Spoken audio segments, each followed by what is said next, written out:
My name is Jackie Von Haight, and you are watching the Deprogramming Hour. Tonight, we are joined in the studio with Carey Burtt and Jeff Ward.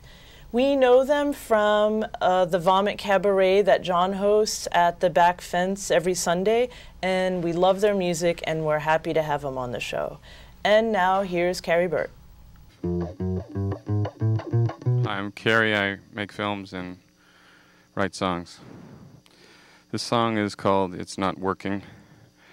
If you've ever been in a relationship, business, personal, romantic, and it's just not working, and you don't know why, this is what this song's about.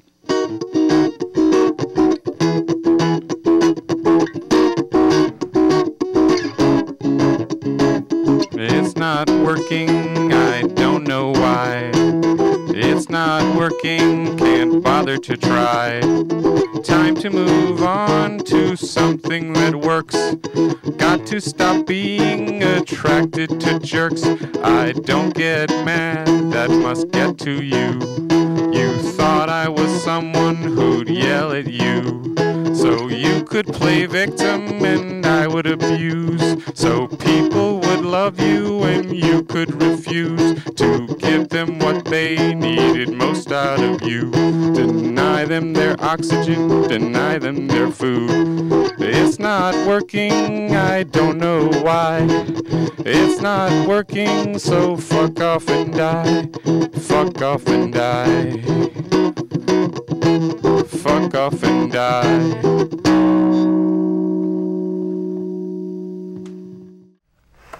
That was amazing. Thank you. Am I clapping for myself? So, Carey, you know, I was in... Oh, you're looking at me. Which tree am I looking at? Yes. I Jackie, was an what would you like to instant know? fan. Well, you know, I was an instant fan, like the moment I heard you play at the Vomit Cabaret. I'm touched. And your songs are happy until you listen to the lyrics. Like, they sound happy, but then you listen to the lyrics. Yes. Where does your inspiration come from? You know, my tortured soul, my split psyche that's in conflict with itself. But it makes for, I hopefully think, interesting music and film. Yeah, it does. When did you start playing guitar? I don't know, maybe about in high school. I didn't tune it at first.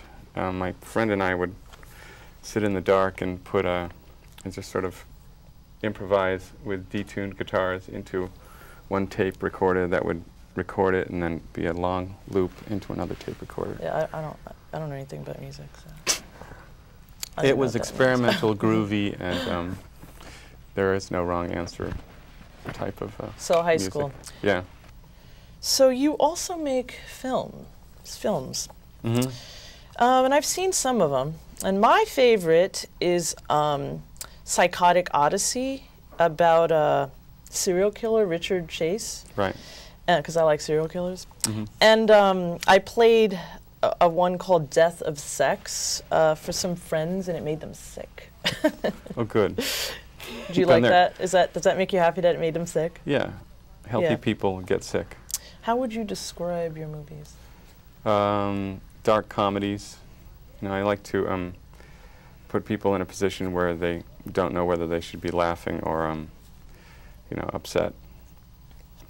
You know, keep them a little off guard or disturbing, but have it be funny as well. I like ambiguity and ambivalence, I think, is a theme in a lot of my work. And you've won some awards. I read that you won some awards. Let me see. What awards have you won? My film, Mind Control Made Easy, which is an instructional film on how to be a cult leader, which was made in 2000, got an award at the Chicago Underground Film Festival from a website called supersphere.com. And then my feature, I made A Forked World, won Best Effectively Offensive at Boston Underground, I think in 2004.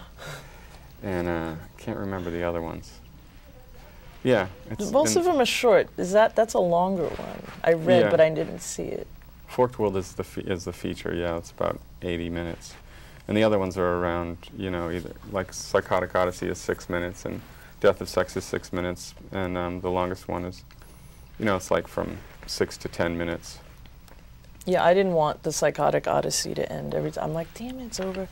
Well, I like to, yeah, but that's good. You want people to want more. leave them wanting more. Excellent. Which do you enjoy more, making music or films? I like to go from one to the other. So if you get sick of music, you'll go to Well, film. it's usually, like in my life, it's like when I couldn't afford to make films, I made music, and then video is much cheaper now, so it's easier to make films. I like them equally, but my initial ambition was to be a filmmaker, so that's my first love, actually. Oh, okay. Making films. What do you want written on your tombstone? I don't know. It's hard. Thank God it's over. That's good. Okay. And yeah. So it's about time. Maybe about that. That's it's about time. Thank you so much, Carey, for coming on the show. My pleasure. And now we're going to hear some music from Jeff Ward. Okay, this song is called Pearly Stairs from Primal Unity Rocks. My name is Jeff Ward, and here goes.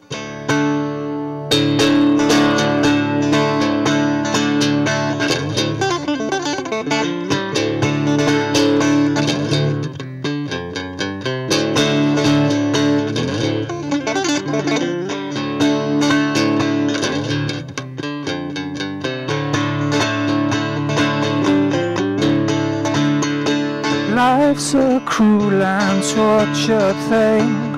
God is my own nemesis, calculating mortal sins, still unsure what all this means. Brush teeth and comb your hair,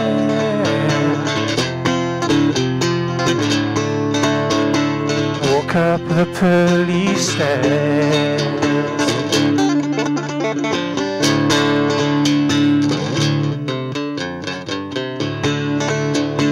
Walking on the beach today, sure I heard the tide to say, I've been up and I've been down, evaporation, rain and cloud.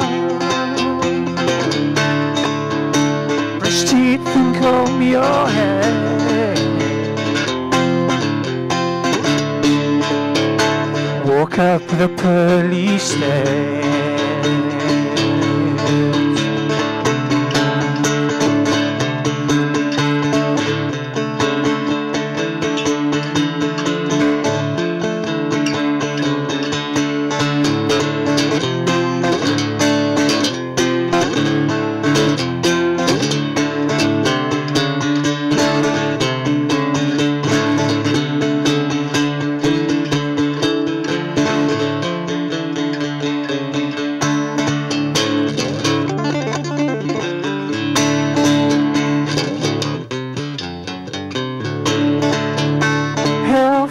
He's and hell for she's, unisexual purgatory, nirvana or heaven is good by me.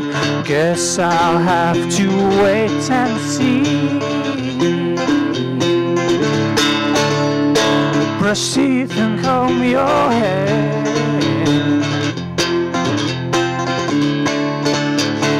walk up the pearly stairs.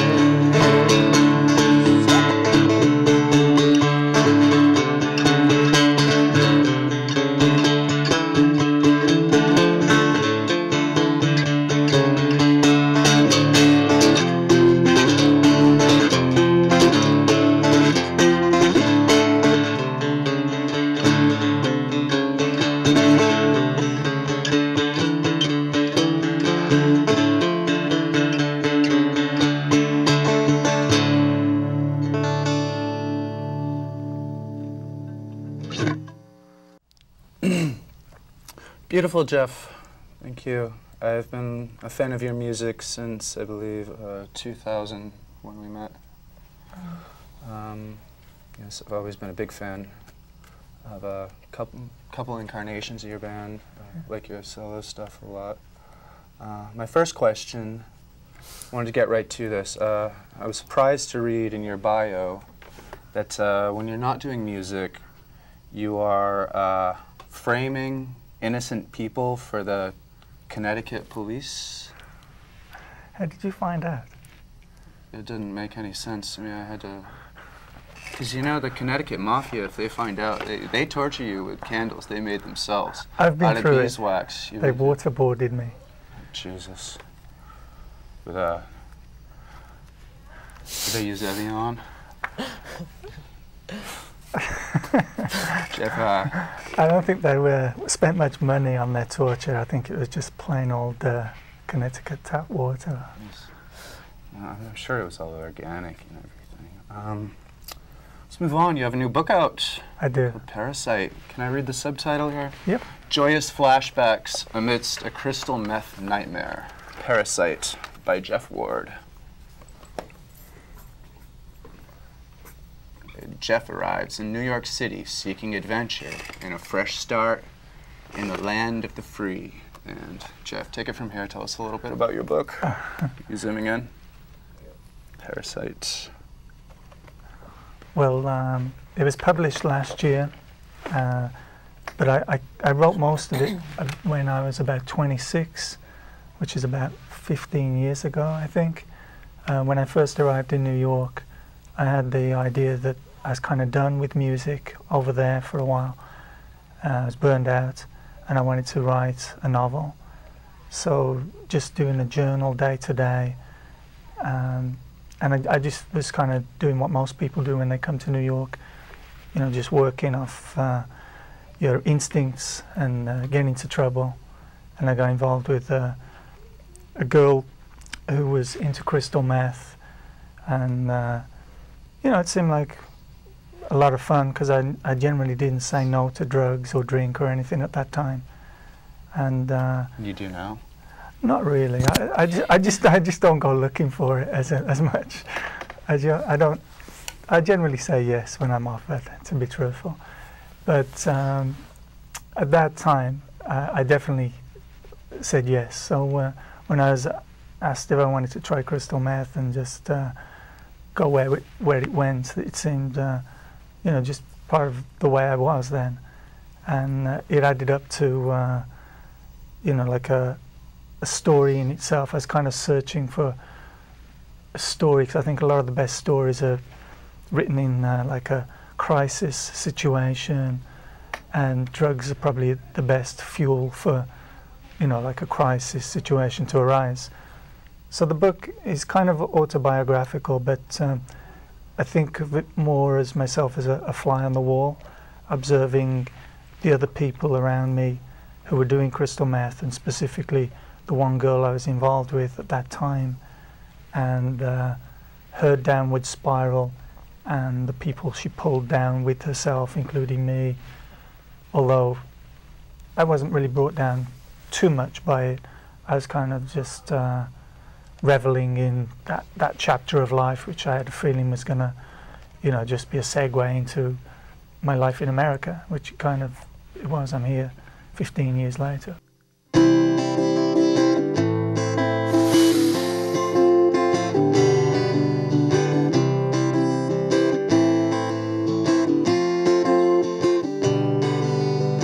I got this power inside of me. I got this power strong as a tree. What do I do? What do I want? If I was a ghost, who would I haunt? I'd haunt someone out there who doesn't care about me. I try to attract them with butterflies and candy. I got this power I didn't earn. I test this power. What do I learn? I learn to kill, learn to create. I learn to love, I learn to hate. I learn to destroy lives with butterflies and candy. I learn to repeat lines that make a man feel randy. But what if I got everything I thought I wanted? Would I want it anymore? Would its value be based on how hard the hunt went? How resistant was the score? What if I got what I desire? Would I still want? Would I get tired? Tired of the power I never earned? Bored of the power? What did I learn? I learned to destroy lives with butterflies and candy. I learned to repeat lines that make a man feel randy. What if I got everything I thought I wanted? Would I want it anymore? Would its value be based on how hard the hunt went? How resistant was the score? I learned to destroy lives with butterflies and candy. I learned to repeat lines that make a man feel randy.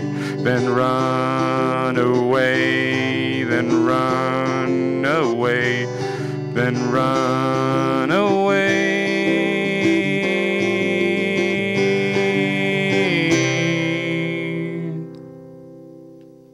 How do you guys know each other?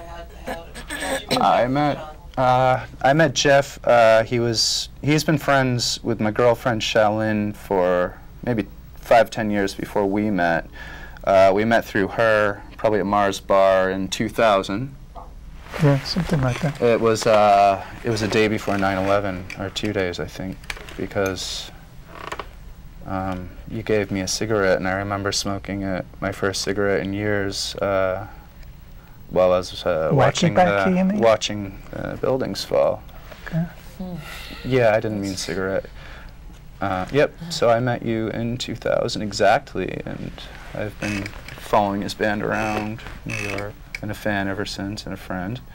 Carey, I met John, when you were playing Goodbye Blue Mondays, Strange Waltz was playing, and John had such style and attitude. I was just enamored by him, and I had a DVD of my short films, and I was like, I think he might like my short films, so I just handed it to him, and he did really like them, and then we got hooked up ever since then, and he led me to the Vomit Cabaret, and I sort of am there every week doing either spoken word or whatever I care to. It's been a really good creative outlet, and it's been a place to actually showcase songs, so it'll keep the songwriting factory open, because I'll always have a place to play them, and it's been great for me artistically. I thought when I first met you that you'd known Shaolin, John's girlfriend, forever, because the type of movies you were doing are this like classic New York underground movies.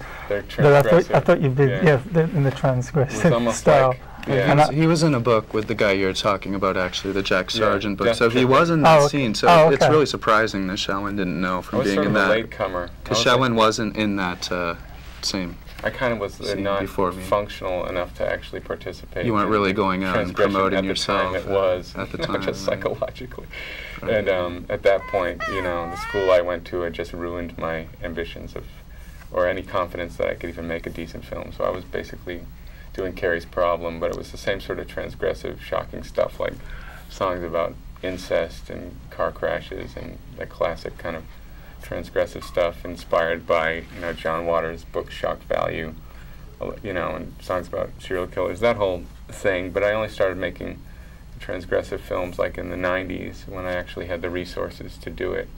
And then Jack Sargent had been at a Chicago Underground Film Festival with my friend Mark Hayner, and so the two films, Psychotic Odyssey of Richard Chase and Death of Sex, he was really impressed by. So he put them in the afterword of Death Tripping, which is that book, Jack Sargent's book about cinema of transgression. So I kind of came in as a latecomer, so I made it in that book in the afterword, which I really appreciate. That's good. And he really was impressed by that idea, with the idea of making an instructional film on how to be a cult leader. He thought that was a great idea. That's a great film. That's a great film. Yeah, it's had a really good life on the internet. I want one of those T-shirts. Do you still have them? Yeah, Cult but I think member? Yeah, I love it. I love the color. I love the But I dyed them, and I didn't put any fixing. They're blue, and it says cult member in big white. Yeah, and then letters. Madonna goes and steals my idea. She gets into the Kabbalah Center, and then she starts walking around with the cult member T-shirt. She did. Yeah, but it's not beautiful periwinkle blue and black. But I think if you washed those, it would all come off. But I guess I'm feeling a little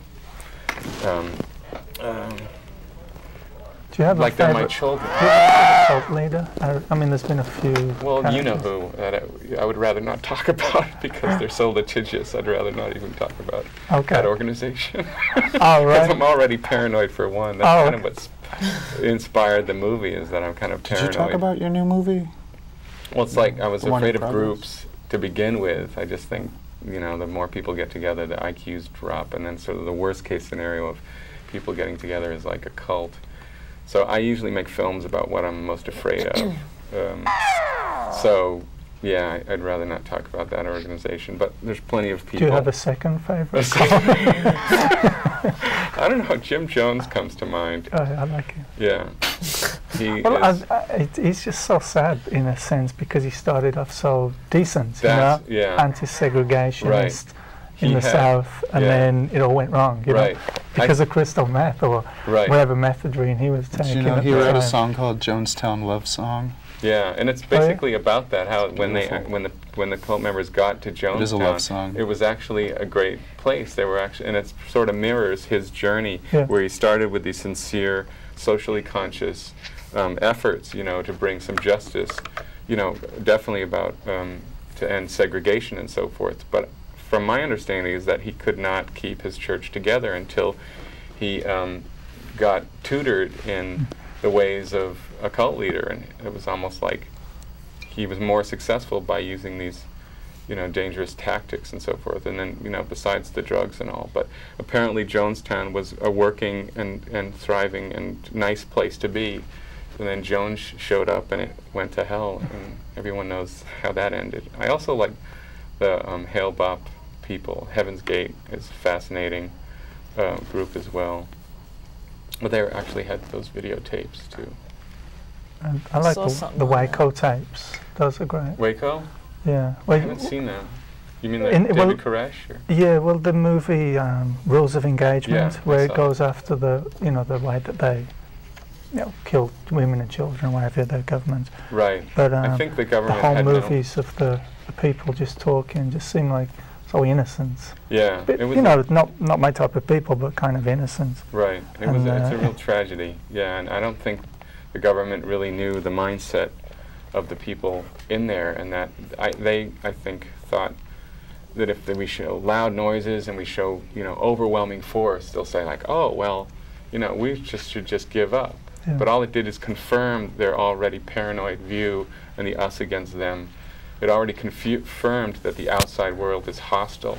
Yeah. You know, it's almost like you had to go in, you know, with a white dove or say, and like, I want to join people. Okay, this song is called Bum Bum Bum.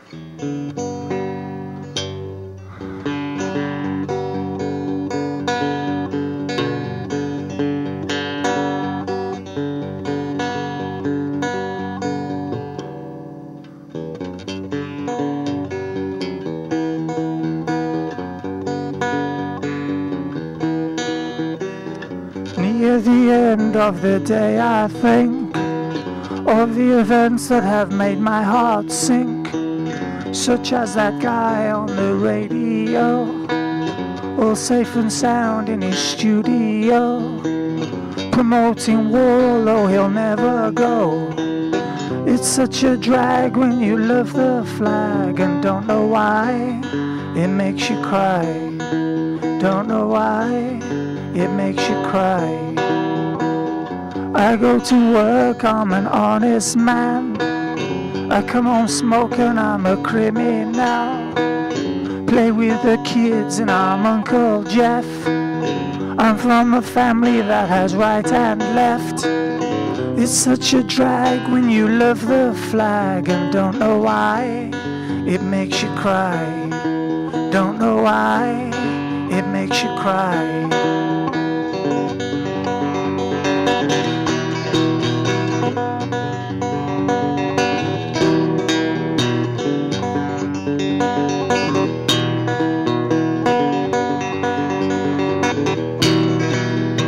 Bum bum bum bum bum bum bum bum bum bum bum bum bum bum bum Iraq.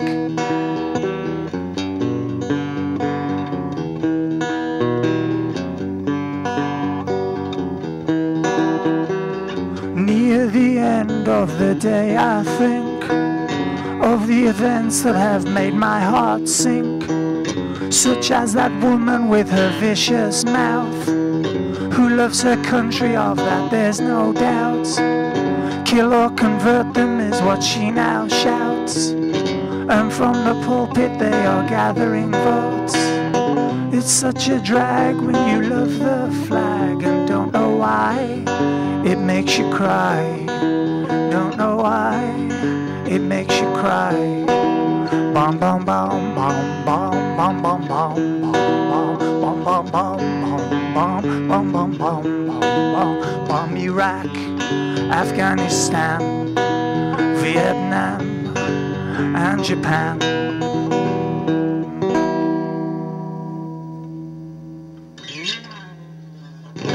We got everything. All right. Thank you, Jeff. Thank you, Carey. Jackie, the host. Carey Burtt. Jeff Ward. Thank you guys so much for coming. Thank you, This was a cool show. Thank you, Carey. Great music by both of you. Thanks, John. Thank you, Jackie. And you've been watching the Deprogramming Hour. Tune in every 2 weeks, Thursday nights at 12:30. Same time, same channel. Friday morning, technically, but you know, you know, 12:30 Friday morning, Thursday night. Thanks for tuning in. Ma, we love you all. No, we don't.